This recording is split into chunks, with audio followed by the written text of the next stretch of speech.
Yeah, it kind of is. Okay. But it's a neat looking fight. Oh, where'd he go? What an end game area.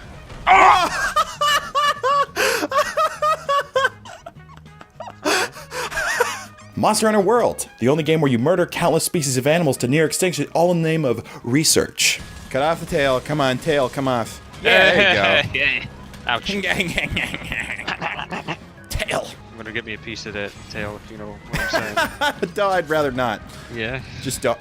Actually, that's offensive. Oh. You will go to jail because of that. I'm sorry. You might be curious as to what the title of this video means. Co-op review? What the freak, man? You just did a normal review. Chill your butts. In this format of review, I'll be looking strictly at a game's merits as a co-op game. If its co-op systems are worth the hassle, and if me and my friends had a good time with it. No review scores, just recommendations or not recommendations. This is in efforts to give exposure to good co-op games that you can play with your friends. There aren't a whole lot out there, so hopefully I can be of help to you in your search. As stated before, we're playing Monster Hunter. Monster Hunter has always been an incredibly difficult series to get into. It's the kind of game that doesn't explain to you its very important and various mechanics and just kind of throws you in and says, figure it out. But since Monster Hunter World is the first game in 9 years to come to the mainline consoles, Capcom needed to find some way to make it more approachable, yet also not mess with the DNA that made Monster Hunter Monster Hunter. So were Capcom able to strike that balance, or did they completely bork it? Spoilers. They didn't goof. Seeing as this is my first Monster Hunter game, I can't really tell you what they did to make it more approachable, but I can tell you it's not overly complicated. The gameplay loop is very simple.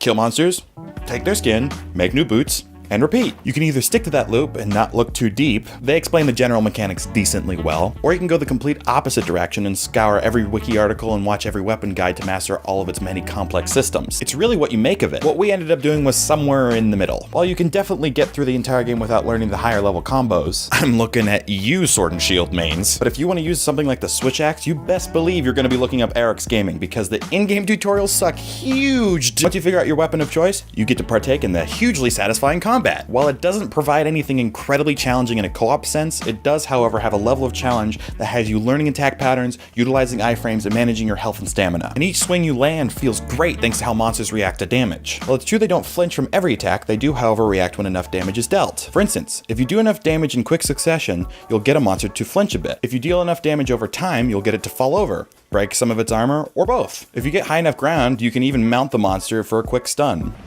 Do you constantly hear the tunneling sound? The what? The tunneling sound. The tunneling sound? Yeah. What is the tunneling sound? The sound he makes when he tunnels. Ah! Oh, no? I do. Uh-oh. Yeah, it's just emanating off him. Great. Huh. Thanks, game. Why are we trying to trap him? He's not... Oh, I guess he is. Well, great. Now you get to hear that. Yep. that I do. Why'd we have to capture him? Uh-oh. I would move. Nope. Ah! Yep, you're definitely right about that. And monsters aren't the only thing that react to your inputs. You can even mess around with other players. For example, if your friend is stunned, you can hit them with your weapon and they'll snap out of it.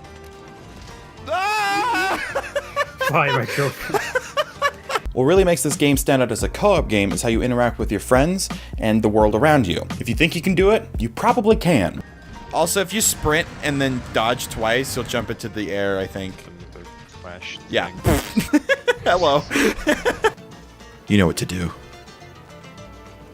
That's right.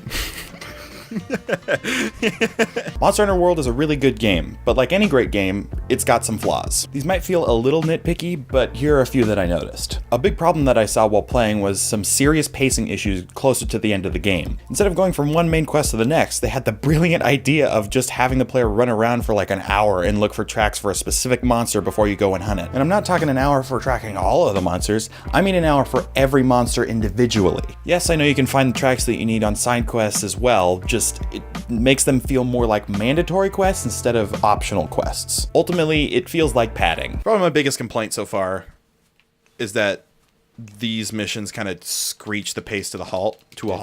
Yeah, they really seem like padding. Yeah. Like, I understand it, but it'd be nice if they could make it more interesting somehow. I would rather grind other monsters than just look around for tracks. I would just think that I don't even think this game needs padding, because we fought The monster fights take a long time. There's also some pretty essential co-op features that are somehow absent from the whole game. For one, trading isn't really a thing. Sure, you can give your friends some consumables, but bafflingly, you can't do that while on a mission. You have to trade items before a mission starts. Receive items from other players. You cannot use this during quest or expedition. Oh. Where it would be useful. All right. God forbid we have normal co-op features. In a game all about getting items to craft stuff, I would really like the ability to give a freaking Legiana gem to my friend so he wouldn't have to keep grinding the same monster for 45 minutes just so he can find one of his own. Another weird choice that they made is that you can't play in the training grounds with your friends. This might seem like a weird gripe, but hear me out. What if I wanted to teach my friend the superior art of the longsword? Or what if I wanted to be taught the switch axe by one of my friends? I mean, sure, you could just go on an expedition, but it just feels weird to have a training area, but then not utilize it so it becomes essentially useless. Speaking for co-op, strictly, because I know if you want to train by yourself, it's a great way to do it. Also, as a quick side note, the story is the facial animation is laughably bad, but no one plays a co-op game for the story, so who cares? Great, so we've gone over that the game is fun, but how do I play with my friends? You might be thinking. Well, there's not exactly a simple answer for that, but once you've got it down, it's pretty easy. Basically, you need to be in the same online session as your friend, so have them find one and then press join friend session. Once you're in your friend session, you'll need to run to the gathering hub.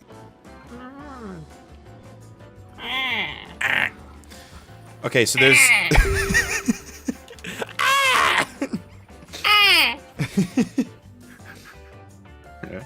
Anyway. This game, for whatever reason, doesn't support you running around with your friends doing errands in the trade yard for some reason. But once you're in the gathering hub, there are some things you can do. You can get drunk. Have I had enough yet? I can't tell. If you can keep drinking, you haven't had enough. Okay. Okay. Got a resident alcoholic over here. I guess considering the size... Definitely drunk. All right. Oh. Well, how did you fall over? I just did. I got sober. What? Oh, Gosh, don't do that. No, just hold on. Eat food. You can't. What do you mean? This is space. It reminds me of that Pikachu meme. Do you know what I'm talking about? Yeah. Arm wrestle?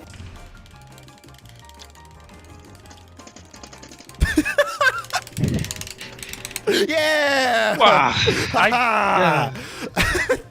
Pressing intensifies. Use some pretty stupid looking emotes and flex on your friends with that sick armor set that you got. But wait, hold on. You're not done. Now, you have to post a quest. Head on over to the quest board and post a quest that you want to do. If what you're doing is playing through the main story with your friends, then there's an added step. If there happens to be a cutscene in your quest, you first have to watch that cutscene before turning on multiplayer for that mission. Basically, everyone needs to start the mission separately, watch the cutscene, then everyone except for one person leaves their mission and joins the other person who stayed in their own mission. And bam, you're on a hunt with your friends. I hate that I can't just do it with you. Yep, that'd be too easy. Oh, cutscene. Would it be too easy? You know how Japanese games work with co-op? That's kind of true. They don't. Oh my gosh. What? That's freaking terrifying. Yep. Okay, fire your flare. Ah! Flare. Hold on. Flare. I don't know what to expect. Flare. Hold on. Flare. Woo, Grant flare. woo, woo. Firing it.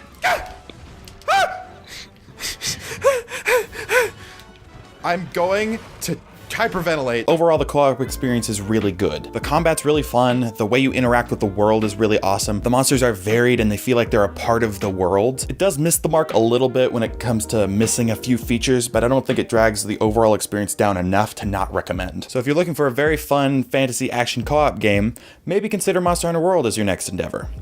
I'm TheAmazinggap, and thanks for watching. Hey, we did it. Everybody eats gigantic food in this world.